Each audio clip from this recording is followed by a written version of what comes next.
bienvenue sur le channel. C'est la première personne qui fait l'introduction avec moi. Donc je vous présente Alex de la chaîne Grand-Mère Grunge. Et aujourd'hui, premièrement, c'est ma première collaboratrice. Excuse-moi. Et aussi, on veut fêter nos premiers 1000 abonnés parce qu'on les a eu quasiment en même temps. Donc, félicitations. Chine à vous aussi. Merci d'être là. Alors aujourd'hui, j'ai invité Alex pour qu'on parle de choses qui ont changé nos vies, mis à part vous, parce que bon, c'est inclus. C'est sûr que vous avez changé nos vies, vous changez nos vies tous les jours. On vous lèche un petit peu le cul, mais c'est vrai. Ça fait vraiment une grosse différence. Puis c'est le fun aussi de pas avoir l'impression de parler tout seul. Fait que merci d'être là puis de pas nous laisser parler toute seule. Laissez-la pas toute seule non plus. Allez tout de suite sur sa chaîne s'abonner et revenez ici. Comment? Alors on va vous parler donc des choses qui ont changé nos vies. Et j'ai dit à Alex, bon ben fais-moi une liste. Et j'ai pas donné d'instructions précises. Vas-y Alex, je te laisse les honneurs, tu peux. Merci. J'aimerais d'abord dire, justement, on s'en est pas vraiment parlé, puis c'est le fun parce que j'étais pas inquiète, tu sais, Danisha puis moi j'ai l'impression qu'on est sur la même longueur d'onde. Moi ça fait longtemps que je suis Danisha, que tu sais, c'est l'amie d'une de mes amies que j'admire aussi beaucoup. Oui, Stéphanie, salut. Oui, allô Steph. Puis ça fait longtemps que je vois ce que tu fais, que je te trouve tellement cool, puis on dirait qu'on a comme vraiment une vibe similaire, puis c'était juste comme un bon match. Là. Oui, et c'est la première fois qu'on se voit, by the way. Ouais. Donc, je vais commencer avec la première chose qui a changé ma vie. Là, je le dis pas à la légère, c'est la vérité. Moi, probablement ma plus grande découverte des dernières années, c'est les pantalons à élastique. Ah, et j'en ai un. Ben oui, je veux dire, on est rendu dans cette époque-là, on est rendu dans la modernité. On a compris que des jeans, c'était pas obligé d'être comme une espèce de scie qui allait te briser la bedaine en deux. Surtout quand t'as des rondeurs. C'est quelque chose que j'ai un bon crise de tailleur. Est-ce que je peux... Oh, tu peux sacrer, vas-y. Nous on dit couille. Ah, ok. Tout ça ici. J'ai vraiment un bon tailleur, une bonne bedaine, puis pendant des années j'étais comme, je trouvais pas des pantalons qui me faisaient ou dans lesquels j'étais confortable, dans lesquels je me sentais moi-même.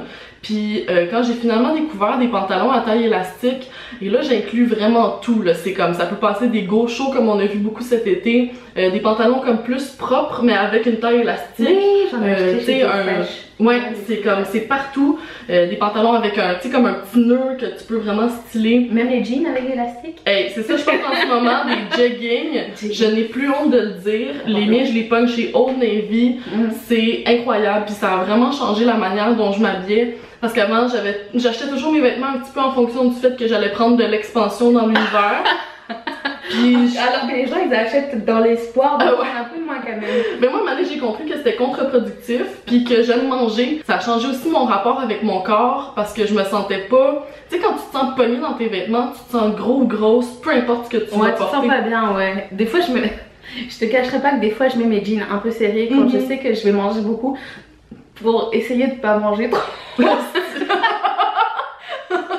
Mais hier, sur Snapchat, j'ai donné ma technique pour aller manger chez mes parents. J'ai mis une chemise à motif parce que je sais que je veux faire une tache ici, c'est sûr. Et j'ai mis des leggings. C'est parfait. Parce que là, je me suis dit, non, je sais que je veux savourer ce repas. Je sais que ça va être long, je sais que je vais rigoler, je vais boire, être avec des amis, je vais être avec la famille. J'ai pas envie de me soucier de défaire mon bouton. Non, exactement. Tu sais, la manière dont tu t'habilles, ça change aussi ta manière d'apprêter le monde, puis comme de te présenter, puis aussi comme de fonctionner. Fait que d'avoir des vêtements qui sont pas limitants, ben honnêtement, t'as tellement plus de fun, là, tu te sens pas coincé. Ne vous sentez pas arrêté par un bouton de jean. Exactement. Surtout, jamais. C'est interdit. C'est ça, c'est tellement stupide. Fait que moi, c'est vraiment une chose qui a changé ma vie. Regardez à quel point j'ai de la passion quand j'entends. Ouais. Alors, moi, tu parles de jean, moi je vais parler d'eau. Zéro rapport. Mais l'eau a changé ma vie, dans le sens où, bon, premièrement, on est chanceux d'en avoir dans nos robinets tous les jours. Hein, faut jamais l'oublier. Et deuxièmement, je buvais jamais d'eau avant. Je buvais, je pense, un verre par mois, sans rigoler. C'est pas que je buvais autre chose à la place, je buvais pas plus de coke, je buvais pas plus d'alcool, mais je ne buvais juste jamais. Et ça a changé ma vie parce que je faisais de l'eczéma. J'ai beaucoup de sécheresse ici et ici. Et ça irrite.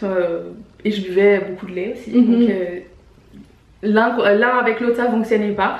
Et à un moment donné, je me suis dit bon il faut que je bois de l'eau. Donc je bois de l'eau, 2 litres d'eau par jour. Et j'ai découvert que ma vessie était quand même assez limitée. Surtout quand t'as un jean que tu dois fermer. Avec les jeans élastiques ça va un peu mieux. Mais ça a changé beaucoup de choses, ma peau va beaucoup mieux. Je pense que c'est le soin de beauté, genre la base de la base de la base que tout le monde devrait adopter avant d'acheter des crèmes à 130 $, avant d'acheter du fond de teint, avant d'acheter des poudres ou d'avoir des rendez-vous chez le dermato. Essayez déjà ça parce que moi je pense que ça a réglé 99,9% de mes problèmes de peau. Et je me sens un peu moins dégueulasse à l'intérieur, j'ai l'impression de me purger chaque jour. Donc l'eau c'est super important, ça peut être cave mais c'est quelque chose que tout le monde a accès et c'est quasiment gratuit pour tout le monde. Et on a la chance d'avoir cette ressource. Donc si jamais, il y a une application qui s'appelle Waterlog que vous pouvez mettre sur votre téléphone, super intéressante, qui te dit quand boire de l'eau. Donc tu peux marquer tes objectifs et à quelle fréquence il te donne une notification. Faites pas comme ma copine Elena qui a mis le truc, les objectifs, mais qui a enlevé les notifications. Ça sert absolument. Mais c'est tellement vrai ce que tu dis là. Moi aussi, il y a une époque où je buvais vraiment zéro eau. Et moi aussi, j'ai des problèmes d'eczéma. Donc, c'est une époque où, disons, je travaillais au détail, puis j'avais pas vraiment accès à des toilettes, il y avait pas de toilettes dans le backstore. Ouais, fait que je passais comme de 9 à mettons 7 heures, pas boire de l'eau, pas aller aux toilettes, puis j'étais juste comme, c'est normal, c'est la première fois que je vais aux toilettes, puis il est 7h30. Non, faites pas ça, c'est horrible. Je me rappelle, j'avais des problèmes de peau déshydratée, puis là, j'étais certaine que j'avais juste la peau sèche. Je m'achetais des crèmes super chères pour essayer d'hydrater ma peau. Et finalement, j'ai découvert que j'avais la peau grasse. Moi, j'ai la peau normale, quelque chose de normal dans ce corps, c'est ma peau. La prochaine chose qui a changé ma vie, c'est un step que j'ai commencé à prendre, on dirait on and off au fil des années. Mais vraiment en 2017, là, on est en 2017. Oui. Et jusqu'à maintenant, je pense toujours qu'on est en 2016. Hein, je comprends pas ce qui se passe. En 2017, j'ai vraiment commencé à faire ça, puis c'est me donner la permission, on en a parlé justement, toi puis moi, il y a quelques minutes, de me faire des choses qui me font peur, me mettre au défi, commencer à essayer des choses qui me mettent un petit peu mal à l'aise, sortir de ma zone de confort, puis ça inclut pour moi des situations sociales, être one-on-one avec une nouvelle personne. Tu sais, hein? Ça donne lieu. Moi, je suis tellement gentille que c'était pas très effrayant, mais je savais que ça allait bien se passer. Puis, tiens, un brownie! Oh, elle m'a accueilli avec un brownie et je dois te dire que c'est là que j'ai su qu'on était un petit peu des âmes sœurs. Et c'est là que j'ai vu que j'étais beaucoup trop bronzée à la caméra. Ça peut aussi être d'essayer d'appliquer pour un emploi qui te fait un petit peu peur, d'essayer d'avoir plus confiance en toi, de plus te dire comme je vais essayer puis je vais voir qu'est-ce qui va arriver. Avec des projets également, la chaîne YouTube, c'est toutes des affaires qui peuvent faire peur, dans lesquelles on a beaucoup d'anticipation. Puis ce que j'ai remarqué à force de faire ça, c'est que je suis rarement déçue. Et je vis même des expériences qui me font du bien, qui me changent personnellement, profondément. Et d'ailleurs, félicitations pour ta nouvelle job. Merci. Je suis vraiment très fière de toi. Merci. Mais tu vois, c'est comme, on dirait que dans le milieu des communications, c'est souvent des choses qui font peur. On dirait qu'on se sent jamais adéquat ou jamais comme totalement prêt à prendre un next step ou à appliquer un job qui nous fait vraiment triper, là. Puis ce que j'ai remarqué, c'est que les gens dans ce milieu-là, they fake it till they make it. T'sais. Oui, ça c'est vrai, mais en fait c'est un nouveau, je trouve que c'est un nouveau métier et qu'il n'y a pas de formation en tant que telle que tu peux prendre à l'école, enfin, en tout cas, pas que j'ai entendu parler, il n'y a pas de master en réseaux sociaux. Les communications, mais encore là, c'est comme ça. J'ai pris communication, mais c'est vague. Ouais. Moi, du temps où j'ai pris communication, c'était radio, journalisme et histoire de l'art. Ok, Danisha fait un petit peu son âge maintenant. Oui. Ce qui est le fun aussi dans le fait de se mettre en danger, c'est que tu te rends compte à quel point il n'y a rien que tu peux pas apprendre. Puis ça, c'est tellement... Ben, c'est ça! Ouais. C'est tellement correct d'apprendre des nouvelles choses, de te dire comme... J'ai une tête sur les épaules. Il y a probablement quelqu'un de plus stupide que moi qui va appliquer à cette job-là. On n'a jamais fini d'apprendre, on n'a jamais fini de s'améliorer, on n'a jamais fini comme de se lancer des beaux défis, puis de grandir au travers de ça. Fait que c'est toutes des choses qui nous mènent plus loin, puis qui font aussi grandir notre confiance à force de la mettre un petit peu comme au défi, tu sais. Ouais, c'est vrai. Chaque struggle est une leçon. Absolument. Je vais écrire ça quelque part. Tu vas t'auto-côté. Alors, bon, là ça va être un peu plus deep parce que quelque chose qui m'a appris, qui a changé le cours de ma vie, c'est de me rendre compte qu'elle pouvait terminer à n'importe quel moment. Oh my god. Oui, donc, ça nous est presque tous déjà arrivé. Ou alors de connaître quelqu'un qui passe proche et là vous dites la vie est trop courte. C'est bateau comme expression, mais quand même, quand ça nous arrive, on fait comme... Oui, rien ne sera plus jamais pareil à partir de maintenant. Donc pour la petite histoire, je suis passée 2 fois à côté de ma tombe sans tomber dedans. Donc une fois c'était une allergie, j'avais fait une allergie à je sais pas quoi. J'avais commencé à faire un œdème sur le visage, j'étais dans un zoo. Nice.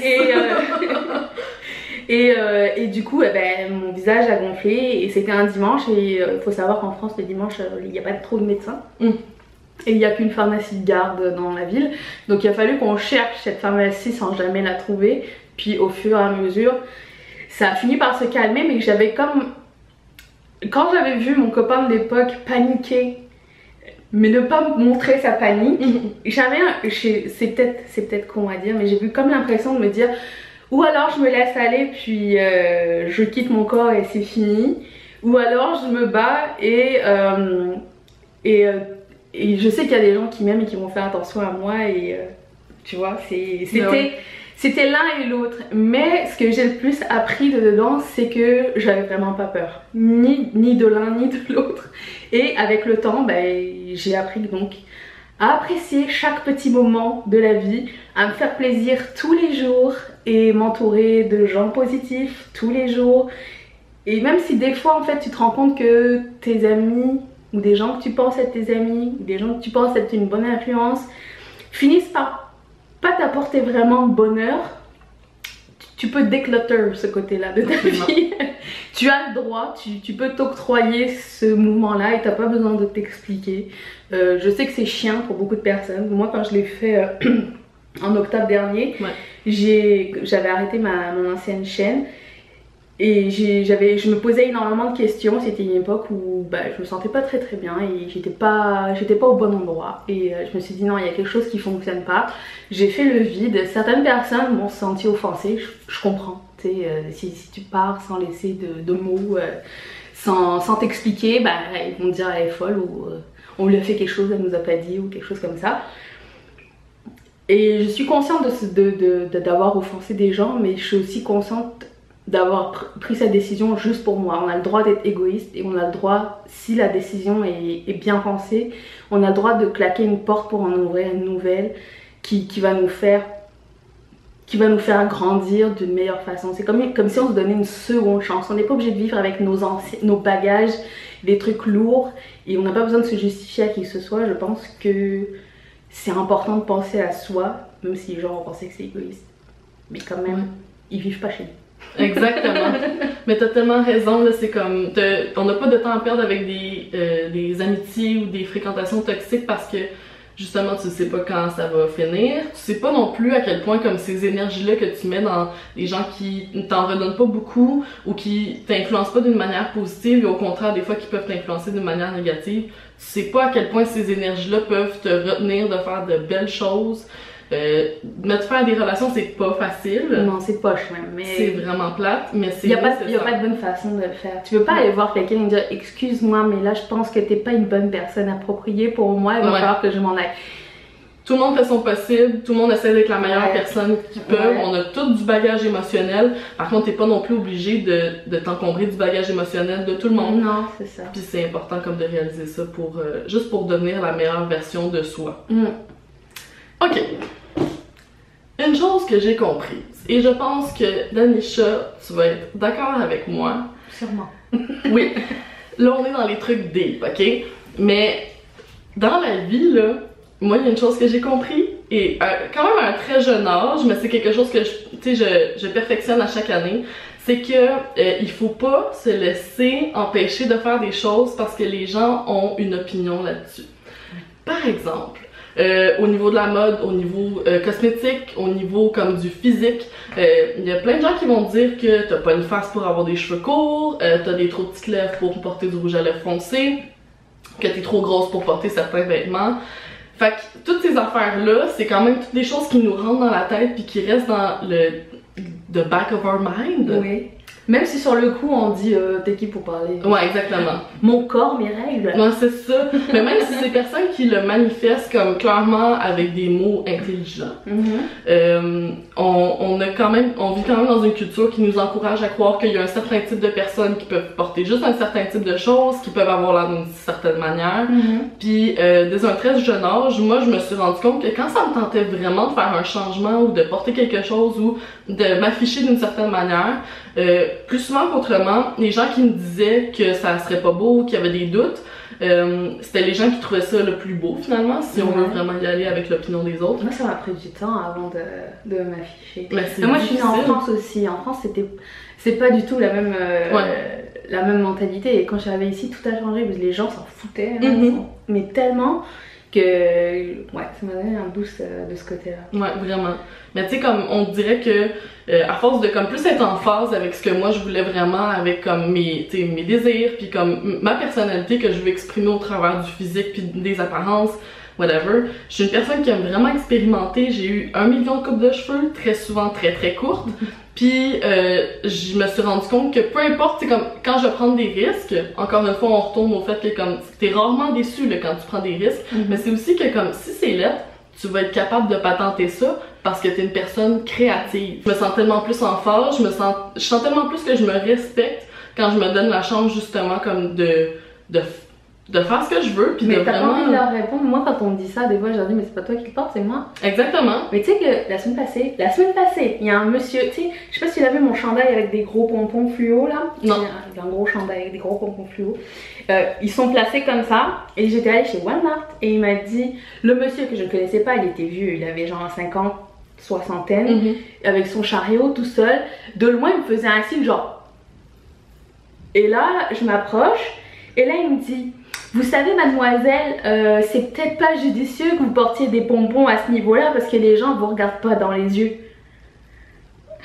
LOL! Là j'ai fait comme ça. Monsieur, tu n'as pas besoin de me donner ton opinion. Je fais ce que je veux. Si tu veux regarder mes nichons, t'as pas besoin de raison. C'est ça, hein, tu sais, comme afficher une certaine confiance en soi, puis essayer des looks qui sont un petit peu plus risqués. Ça va t'attirer des commentaires qui sont pas toujours positifs. Mais c'est de moins en moins. En fait, j'ai l'impression que maintenant, j'ai comme des œillères et j'écoute pas les bruits ambiants. Et je pense que c'est une bonne façon aussi d'évoluer. Il y a beaucoup de gens qui se barrent pour faire des choses parce que les candidats tombent. Mais en même temps, tu peux te dire, au moins, tu m'as remarqué. Moi ça m'arrive de mettre du rouge à lèvres vert au travail, puis plus souvent qu'autrement c'est les hommes qui me font les commentaires, et plus souvent qu'autrement c'est des commentaires positifs. Et les femmes, enfin moi je travaille dans un milieu où les gens sont assez âgés, disons âgés, 50 ans, 40 ans et plus. Je travaille pas avec les adolescents, hein. Les adolescents je les ai dans la poche en général. Mais les adultes, ben, souvent ils sont surpris, mais ils sont agréablement surpris. Pour tout le négatif que tu te prends, il y a énormément de positifs sur lesquels tu peux focuser dans tout ça aussi. Donc c'est honnêtement la plus belle des récompenses quand on te complimente sur ton style et que tu t'es respecté dans tes goûts, que tu t'es respecté aussi dans tes désirs, dans tes impulsions.